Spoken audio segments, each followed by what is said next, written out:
वैश्विक आर्थिक मंदी की आहट के चलते दुनिया भर की टेक कंपनियां अब तक लाखों एम्प्लॉयज की छटनी कर चुकी हैं।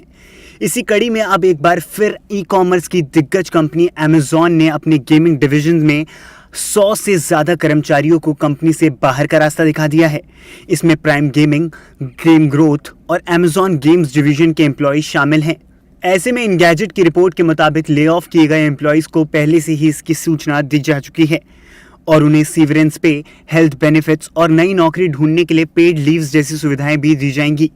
ये पहली बार नहीं है जब Amazon ने अपने एम्प्लॉयज़ की छटनी की है। इससे पहले मार्च में भी company Amazon web service, Twitch, advertising और HR में 9,000 कर्मचारियों की छटनी करने की घोषणा कर चुकी है। Amazon के अलावा और भी कई बड़ी कंपनियों ने पिछले कुछ समय में कई दौर की छटनी की है। इसमें tech company Google, Microsoft, Twitter, Facebook की पेरेंट कंपनी मेटा जैसी कई बड़ी कंपनियों के नाम शामिल हैं। इन सभी कंपनियों ने बड़े स्तर पर स्टाफ को नौकरी से निकाला है और सभी कंपनियों का प्रमुख कारण कॉस्ट कटिंग रहा है।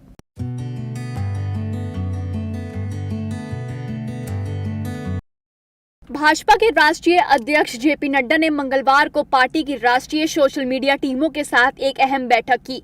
नड्डा ने सोशल मीडिया टीम से सबका साथ सबका विकास पर फोकस करने को कहा।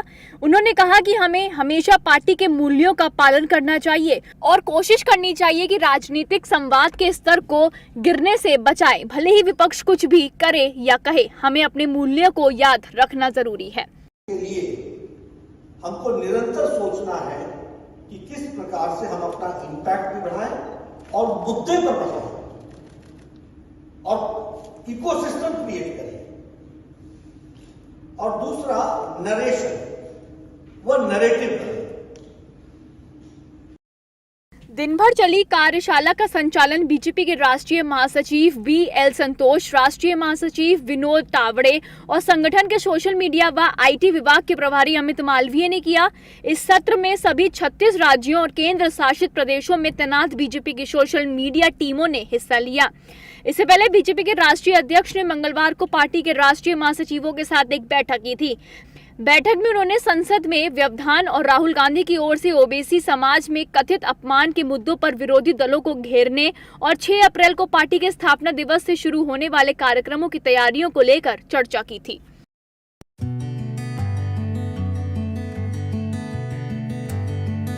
नमस्कार, मैं हूं आपके साथ कांची बंसल। हम अक्सर देखते हैं और सुनते हैं कि संसद की कार्यवाही स्थगित कर दी गई। इन दिनों भी लगातार ऐसी ही खबरों ने तूल पकड़ा हुआ है कि विपक्ष के हंगामे के कारण संसद की कार्यवाही स्थगित कर दी गई।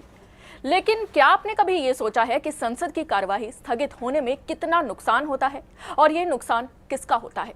सबसे पहले तो ये जानना जरूरी है कि एक साल में 3 सत्र होते हैं। बजट सत्र जो फरवरी से लेकर मई तक होता है, मॉनसून सत्र जो जुलाई से लेकर अगस्त सितंबर तक होता है और शीतकालीन सत्र जो नवंबर से दिसंबर तक होता है। इसमें से भी अगर वीकेंड्स और छुट्टियों को निकाल दिया जाए तो ये समय लगभग 3 महीने का रह जाता है, यानी सिर्फ 70 से 80 दिन कामकाज होता है, जिसमें भी संसद ठीक तरह से नहीं चल पाती है। सिर्फ 1992 में संसद का काम 80 दिनों का हुआ था। अब सवाल ये भी अहम है कि संसद को चलाने का एक दिन का खर्च कितना आता है और जब जो संसद की कार्यवाही स्थगित होती है तब नुकसान कितना होता होगा? क्या आप अनुमान लगा सकते हैं? खबरों के अनुसार संसद के सत्र के 1 मिनट में करीब 1,25,000 का खर्च आता है। 1 मिनट में। अब आप खुद ही सोच लीजिए कि 1 घंटे में संसद की कार्यवाही पर कितना खर्च होता होगा और एक दिन में। अब 10% लोकसभा की प्रोडक्टिविटी, 26% राज्यसभा की, कुल मिलाकर अनुमान के अनुसार करीब 28.5 करोड़ रुपए खर्च होते हैं। और अगर संसद की कार्यवाही स्थगित होती है तो इतने पैसे का नुकसान होता है। और ये सारा पैसा किसका होता है? आपका और हमारा। ये पैसा हम अपनी मेहनत की कमाई से टैक्स के रूप में देते हैं, जो सांसदों के हंगामे के कारण बर्बाद होता है। सोचने वाली बात यह है कि अब इसकी जवाबदेही किसकी बनती है, क्योंकि आए दिन तस्वीरें सामने आती हैं कि पक्ष विपक्ष संसद में हंगामा करते हैं, जिसके कारण स्पीकर को कार्यवाही स्थगित करनी पड़ती है। जाते जाते आज आपके लिए एक सवाल छोड़कर जाते हैं कि संसद की कार्यवाही के स्थगित होने के पीछे और जनता के पैसे की बर्बादी के पीछे किसको दोषी ठहराया जाए?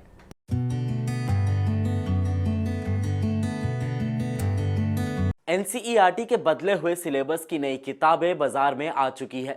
ये बदलाव पिछले साल ही तय कर दिए गए थे, लेकिन छपकर आई नई किताबों में कुछ और चीजें भी हटाई गई हैं, जिनको लेकर अब सवाल उठ रहे हैं। नमस्कार, मैं अमित दीवान और आज बात NCERT की किताबों में हुए बदलाव की। दरअसल एनसीईआरटी की किताबों में महात्मा गांधी, नाथूराम गोडसे और आरएसएस से जुड़ी कुछ जानकारियों को हटा दिया गया है। सबसे पहले जानते हैं एनसीईआरटी की किताबों में से क्या क्या हटाया गया है।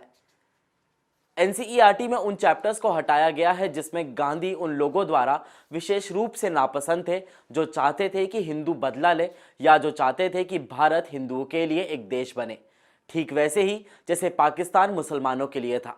हिंदू मुस्लिम एकता के उनके दृढ़ प्रयास ने हिंदू चरमपंथियों को इतना उकसाया कि उन्होंने गांधी जी की हत्या के कई प्रयास किए। गांधी जी की मृत्यु का देश में सांप्रदायिक स्थिति पर बड़ा प्रभाव पड़ा। भारत सरकार ने सांप्रदायिक नफरत फैलाने वाले संगठन पर नकेल कसी। राष्ट्रीय स्वयंसेवक संघ जैसे संगठनों पर कुछ समय के लिए प्रतिबंध लगा दिया गया। ये सारी बातें 12वीं की राजनीतिक विज्ञान की किताब में पढ़ाई जा रही थी, लेकिन इस साल से नहीं पढ़ाई जाएंगी। साथ ही 12वीं की ही इतिहास की किताब में कुछ बदलाव किए गए हैं। इस किताब में महात्मा गांधी के हत्यारे गॉडसे के बारे में जानकारियां हटाई गई हैं। इन किताबों में गॉडसे पुणे के ब्राह्मण थे। गॉडसे एक चरमपंथी अखबार के संपादक थे जिसने गांधी को मुसलमानों का तुष्टीकरण करने वाला बताया था। आपको बता दें कि ये सारी जानकारियां एनसीईआरटी की किताबों से हटा दी गई हैं। ये पिछले साल के प्लान में शामिल नहीं थी। इस बारे में एनसीईआरटी की तरफ से ठोस जवाब नहीं दिया गया है और मीडिया से बातचीत के दौरान एनसीईआरटी के डायरेक्टर डीएस सोलंकी ने कहा कि सारे बदलाव पिछले साल ही कर दिए गए थे, इस बार कुछ नया नहीं है। कुछ ऐसा ही बयान एनसीईआरटी के central institute of education technology के अध्यक्ष का भी आया है। उन्होंने कहा कि यह संभव है कि कुछ चीजें टेबल से छूट गई हों, लेकिन इस साल कोई नया परिवर्तन नहीं किया गया है। ये सब पिछले साल हुआ था। वहीं एनसीईआरटी के सिलेबस से मुगलों के संबंध में चैप्टर्स के बदलाव को लेकर एनसीईआरटी के डायरेक्टर दिनेश प्रसाद सोलंकी ने कहा कि ये सब झूठ है। एनसीईआरटी डायरेक्टर दिनेश प्रसाद सोलंकी ने कहा कि सिलेबस में बदलाव बच्चों पर बोझ कम करने के लिए किया गया है।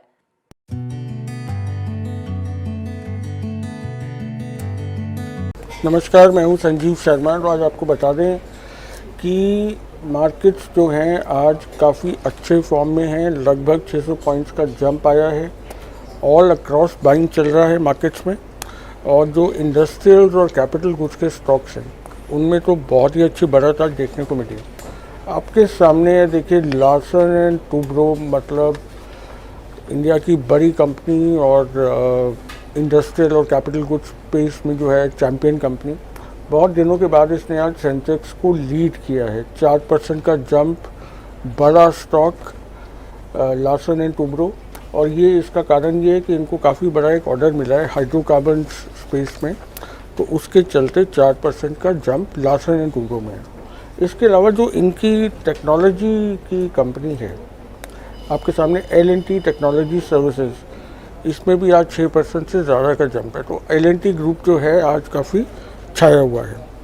इसके अलावा देखिए बड़ा इंटरेस्टिंग स्पेस आज आपके सामने है। इंडस्ट्रियल्स वाला जो स्पेस है उसमें जो मिड कैप्स और स्मॉल कैप स्टॉक्स हैं उनमें बड़ा अच्छा गेन आज देखने को मिला। आपके सामने देखिए हर्षा इंजीनियर्स, किर्लोस्कर 19% हर्षा बढ़ा हुआ है, किर्लोस्कर 12% से ज़्यादा, अतुल ऑटो 8% से ज़्यादा, SML ईसुजू 7% से ज़्यादा।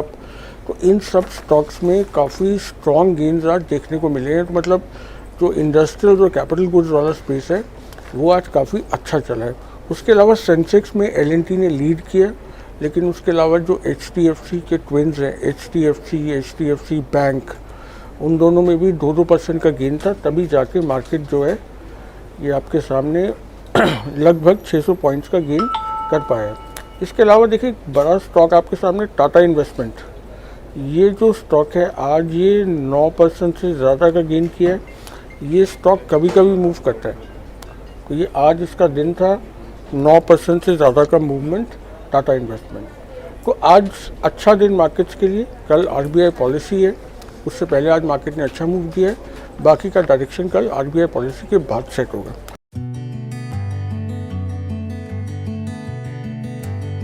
कर्नाटक के मुख्यमंत्री बसवराज बोम्मई ने 4 अप्रैल को कांग्रेस नेता सिद्धरामैया पर 10 मई के विधानसभा चुनाव के बाद फिर से मुख्यमंत्री बनने की इच्छा व्यक्त करने पर कटाक्ष किया है।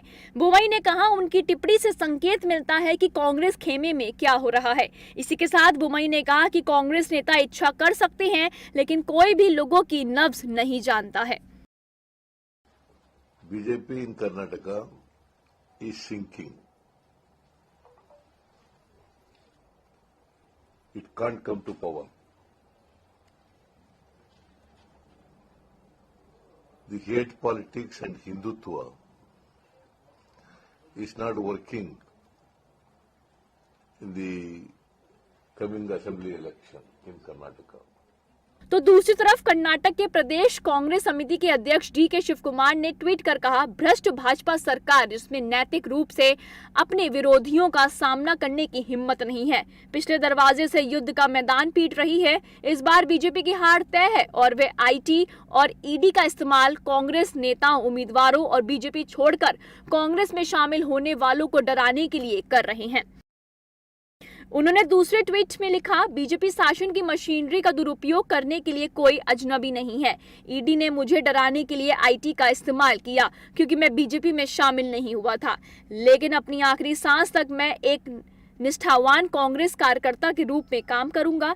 बीजेपी ने बुट्टी को हराया, आइए हम बिना किसी डर के संघर्ष के जरिए हर चीज का सामना करें।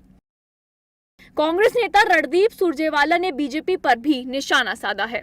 The 40% commission BJP Sarkara in Karnataka has floundered and failed.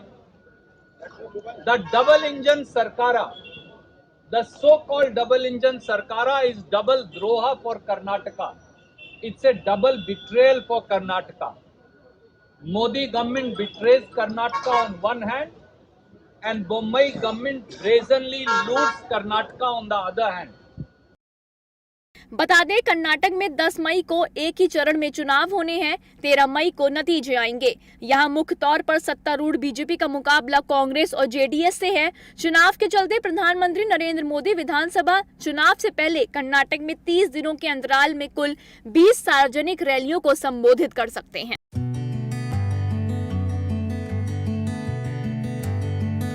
Wanted gangster Deepak boxer को गिरफ्तार कर लिया गया है। वो मेक्सिको में था, उसे इस्तांबुल के रास्ते आज सुबह भारत लाया गया। उसे दिल्ली पुलिस की स्पेशल सेल ने गिरफ्तार किया है। दीपक बॉक्सर मेक्सिको के रास्ते अवैध रूप से अमेरिका जाने की कोशिश कर रहा था। पुलिस ने उसके ऊपर 3 लाख रुपए का इनाम रखा था। दीपक बॉक्सर गोगी गैंग को लीड करता था। तो चलिए जानते हैं कौन है गैंगस्टर दीपक बॉक्सर और क्यों था दीपक बॉक्सर वांटेड।